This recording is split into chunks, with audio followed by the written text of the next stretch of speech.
La transformación y purificación del creyente gentil en el Mesías se ilustra en la historia de la visión del apóstol Pedro en Hechos capítulo 10. Aquí vemos que 3 veces Pedro tiene una visión en la cual ve una sábana o un velo del cielo y ve animales inmundos. El Eterno le dice: Pedro, mata y come, y 3 veces Pedro le contesta lo mismo: ninguna cosa inmunda he comido. Y Pedro no sabía a qué se refería a la visión, ya que como siendo un judío observante de la Torá, observando las leyes dietéticas de Levíticos 11, jamás había comido Pedro algo inmundo en su vida. Incluso después de la muerte y resurrección del Mesías, Pedro y los demás apóstoles judíos van practicando esta parte de la Torá, la cual es específica para el pueblo judío. Un problema para las relaciones judío-gentiles en los días de los apóstoles era la inmundicia de las viviendas gentiles. Según algunas interpretaciones estrictas de las leyes de pureza farisaicas, entrar en el hogar de un gentil incurría en impureza levítica. Comer en la casa de un gentil contaminaba la comida. Aunque la razón completa y la historia de esta prohibición es un poco oscura, probablemente esté relacionada con la impureza ritual, la idolatría, los problemas alimentarios y el temor general de que los judíos se extravíen si se juntaban en casas gentiles, se alejaran, se apartaran de la Torá si se juntaban, si convivían en los hogares gentiles de los Goyim. Después de su viaje a la casa de Cornelio, Pedro proclamó a sus hermanos judíos. Hechos 11, 15, 18. Cuando comencé a hablar, el Espíritu Santo, el Ruach HaKodesh, cayó sobre ellos como sobre nosotros los judíos. Cayó sobre ellos los gentiles, así como con nosotros los judíos al principio. Y glorificaban a Dios diciendo: entonces también a los gentiles, Goyim, Dios, Hashem, les ha concedido el arrepentimiento que lleva vida. ¿A qué se refiere Pedro en Hechos capítulo 11 cuando dicen que a ellos en el principio cayó el Espíritu Santo? Pedro está hablando de su experiencia de la manifestación del Ruach HaKodesh en Hechos capítulo 2, en donde el Espíritu se derrama sobre todos los judíos que estaban en la festividad de Shavuot, Pentecostés. Hechos 10, 28 y 34 al 35 dicen: vosotros mismos saben cuál ilegal es que un judío se asocie o visite a alguien de otra nación, a un goín, a un gentil. Pero Dios me ha mostrado que a ninguna persona debo de llamar común o inmunda.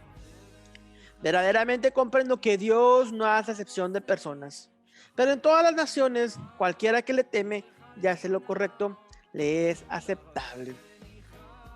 Pedro supervisó la inmersión de Cornelio y los demás gentiles presentes, Hechos 10:48, y comió con ellos, Hechos 11 del 2 al 3. Como temeroso de Dios y creyente en el Mesías, Cornelio ya no era considerado un idólatra e inmundo. Cornelio debía ser recibido en plena comunión con la comunidad judía creyente. Se había arrepentido y se había vuelto al Dios de Israel, de su único hijo, Yeshua, y ahora está purificado de la idolatría por la fe. La experiencia de Pedro con Cornelio se vuelve a contar a lo largo del libro de los Hechos. La anécdota sirve como un masé, es decir, como un hecho o incidente que sirve como base para una decisión alágica. Este masé, hecho, les permitió entrar en la casa de los incircuncisos y comer con los incircuncisos creyentes en Yeshua. Pedro Kefa fue el principal discípulo del maestro, por lo tanto, su comportamiento tuvo un peso enorme para los creyentes en Jerusalén. Si Pedro hacía algo, su reputación era tan fuerte que podía considerarse permitido. Pedro luego citó su hecho de la purificación de los gentiles en el Mesías al concilio de Jerusalén, y Santiago y los ancianos aprobaron una sentencia posterior en Hechos capítulo 15. Según este concilio de Jerusalén, en Hechos capítulo 15, los gentiles tienen pleno acceso a Dios y sus pactos a través de Yeshua sin la necesidad de una conversión formal. En cierto sentido, a través del Mesías, Dios ha redimido el término gentil. Pero ¿deberíamos seguir llamándonos gentiles, acaso? La palabra griega comúnmente traducida como gentiles en el Evangelio y las epístolas es la palabra griega etnos. La Septuaginta griega usa el término etnos para traducir am y goy, nación y gentil. Etnos tiene un valor semántico equivalente a la palabra etnia. Por lo tanto, al leer gentil en el Nuevo Testamento, debe verse como un sinónimo de etnia. El Nuevo Testamento a veces usa el término gentil en el sentido de pagano y a veces simplemente como una designación para creyentes monoteístas que no son judíos. Por ejemplo, los apóstoles a veces usaron el término gentil como un equivalente para los idólatras paganos. Primera de Tesalonicenses 4:5.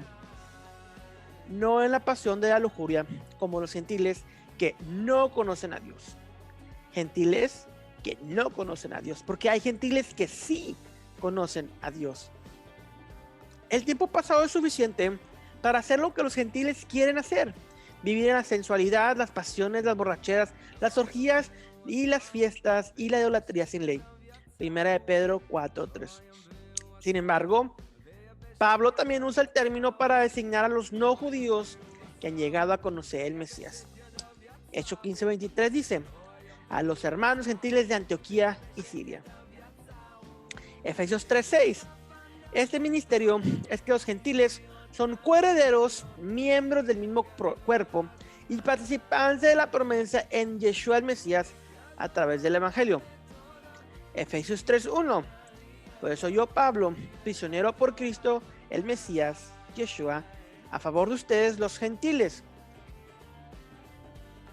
En la lengua vernácula apostólica, los gentiles todavía son llamados gentiles, incluso después de haber venido al Mesías, pero al mismo tiempo, la connotación de pagano a veces se mantiene en el contexto. Esto crea una dicotomía difícil en la definición, pero es una con la que los apóstoles se sentían cómodos operando. El problema más importante, al menos para Pablo, era el estado espiritual del individuo. En Colosenses 2:11 al 12, Pablo describe el proceso técnico de conversión, es decir, sin circuncisión e inmersión. En términos espirituales, esta conversión no se realiza por manos humanas, sino por la fe en Dios. En él también fuiste circuncidados con una circuncisión hecha sin manos, la circuncisión del Mesías. Al comentar sobre las palabras de Pablo en Efesios 2:19, de que los gentiles en el Mesías ya no son extraños ni extranjeros, el rabino Lichtenstein declara: porque ahora eran prosélitos completos por la fe en el justo Mashiach. En el judaísmo, un converso formal se llama Ben Abraham, hijo de Abraham, o Bat Abraham, hija de Abraham, respectivamente. Esto lo vemos en cierta literatura rabínica. Este es precisamente el lenguaje que Pablo usa para describir a los nuevos creyentes gentiles. Gálatas 3:7 le dice que ahora son hijos de Abraham. Y cuando se dirige a la congregación mixta de Corinto, incluso se refiere a los israelitas que vinieron de Egipto como nuestros padres. Que los patriarcas y el éxodo de Egipto ahora se han convertido en parte de la herencia espiritual del creyente gentil, mío y tuyo. Pablo continúa con ese tema de conversión espiritual en Romanos.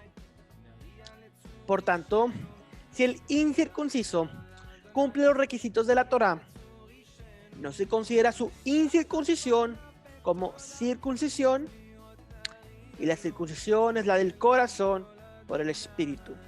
Romanos 3, 26 y 29. En Yeshua, los incircuncisos, es decir, los gentiles, se circuncidan por dentro, es decir, judíos por dentro. Pero esto de ninguna manera hace que los creyentes gentiles sean judíos en la carne, es decir, física o legalmente. Tampoco disminuye las distinciones legales y prácticas entre una persona judía y un creyente gentil. Los apóstoles nunca se refirieron a los creyentes gentiles como judíos o israelitas.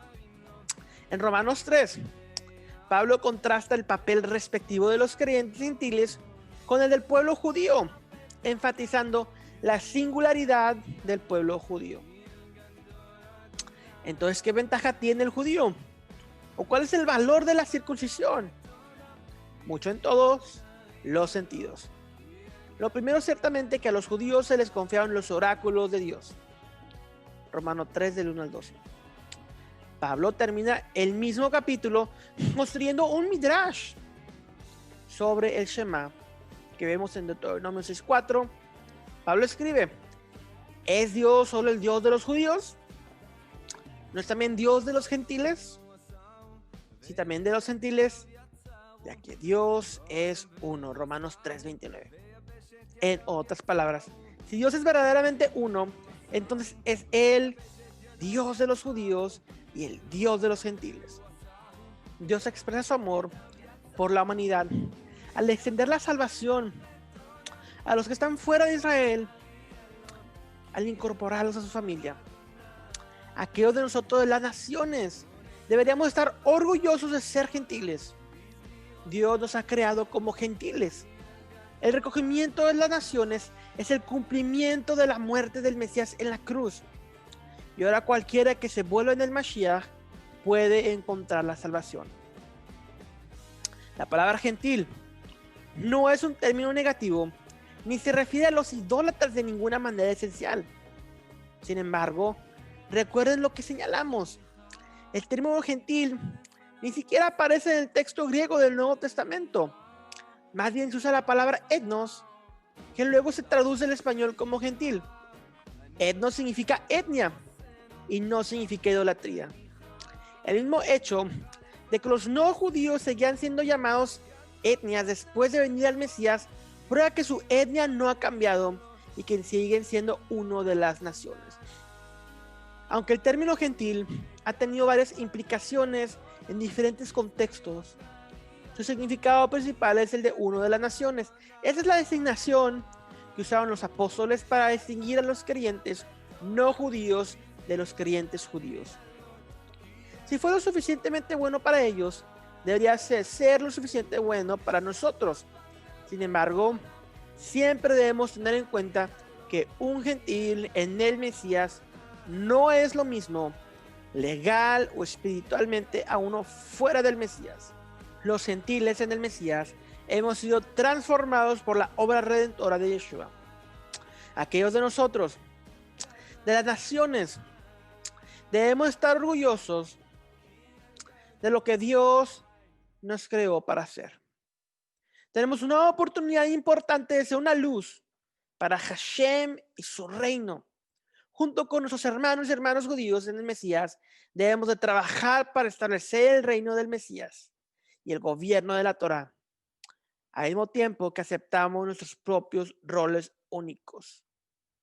Somos igual que un judío en el espíritu ante los ojos de Dios, porque hemos sido redimidos por la sangre del Cordero.